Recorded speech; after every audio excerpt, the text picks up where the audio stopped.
Hello friends, चला आज आपण एक नवीन रेसिपी बनवणार आहे. तर रेसिपीचं नाव आहे वांग्याची भाजी. मसाला वांग बनवणार आहे. लग्नात जसं असतं ना तसंच मसाला वांग बनवायचं आहे. तर मसाला वांग बनवण्यासाठी मी गॅसवरती कढई ठेवलेली आहे. त्याच्यामध्ये 3 ते 4 चम्मच मी तेल ओतलेलं आहे. ते गरम झालेलं आहे. त्याच्यामध्ये मी मोहरी टाकलेली आहे 1 चम्मच. ते छान तडतडल्याच्या नंतरनं मी कढीपत्ता पण टाकलेला आहे. त्याच्यामध्ये कढीपत्ता तडतडल्याच्या नंतरनं मी जिरं टाकलेलं आहे 1 चम्मच. ते पण छान फोडणी झाल्याच्या नंतरनं त्याच्यामध्ये आपण ना हे टाकणार आहे, लसणाची पात टाकणार आहे. ते बारीक करून घेतलेले आहे पेस्ट. आणि ते पूर्ण मिक्स करायचे आहे तेलामध्ये. आणि ते मिक्स झाल्याच्या नंतरनं आपण त्याच्यात वरतून चवीनुसार मीठ टाकणार आहे. मीठ टाकल्याच्या नंतरनं ते पूर्ण मिक्स करून घ्यायचं आहे. आणि मग त्याच्यामध्ये ना मी हे टाकणार आहे, वाटण टाकणार आहे. तर हे मसाला वांग्याचं वाटण मेन आहे. तर वाटणामध्ये मी घेतलेलं आहे 2 चम्मच तीळ घेतलेलं आहेत, 1 कांदा घेतलेला आहे बारीक चिरून, आणि खोबरं घेतलेलं आहे 2 ते 3 चम्मच खीस घेतलेला आहे त्या खोबऱ्याचा. ते सर्व भाजून बारीक करून घेतलेलं आहे आणि ते मिक्स केलेलं आहे. तर बघू शकता ते मसाला पूर्ण तेलामध्ये फ्राय करत आहे मी. तर ते पूर्ण छान भाजल्याच्या नंतरनंच आपल्याला नंतरनं वरतून मसाला टाकायचा आहे. पण तेल सुटेपर्यंत तो आपण मसाला पूर्ण भाजून घेणार आहोत. जर मसाला चिकटत असेल ना, थोडंसं गरम पाणी ॲड करायचं आहे त्याच्यामध्ये. मी गरम पाणी ॲड केलेलं आहे.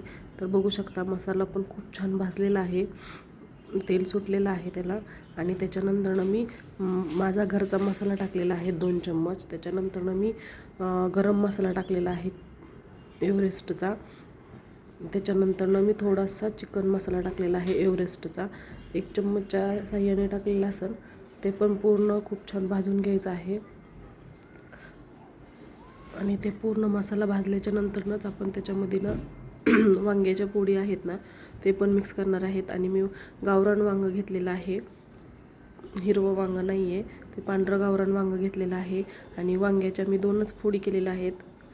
तर ते शिजल्याच्या नंतरनं खूप छान लागत आहे. वांग पूर्ण मिक्स केलेलं आहे.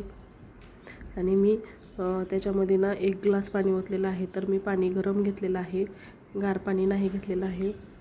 थंड पाणी टाकल्याच्या नंतरनं टेस्ट वेगळी येते, त्याच्यामुळं गरम पाणीच टाकायचं आहे त्याच्यामध्ये. आणि पूर्ण मिक्स करून घेतलेलं आहे. बघू शकता तुम्ही. ते पूर्ण हलवून घेतल्याच्या नंतरनं आपल्याला एक उकळी येईपर्यंत ठेवायचं आहे. तर बघू शकता 1 उकळी आलेली आहे भाजीला. बघू शकता खूप छान कट पण आलेला आहे त्याला. खूप छान स्मेल येत आहे आणि खूप छान टेस्ट आलेला आहे. बघू शकता मी दुसरा कुठलाच मसाला वापरलेला नाही, फक्त मी घरचा मसाला आणि चिकन मसाला आणि गरम मसाला वापरलेला आहे.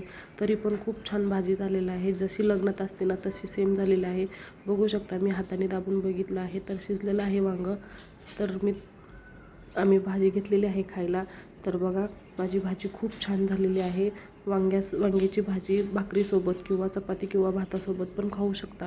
खूप छान झालेली आहे. माझी जर रेसिपी आवडली असेल तर लाईक, शेअर, कमेंट करा आणि फॉलो पण करा. आणि अशा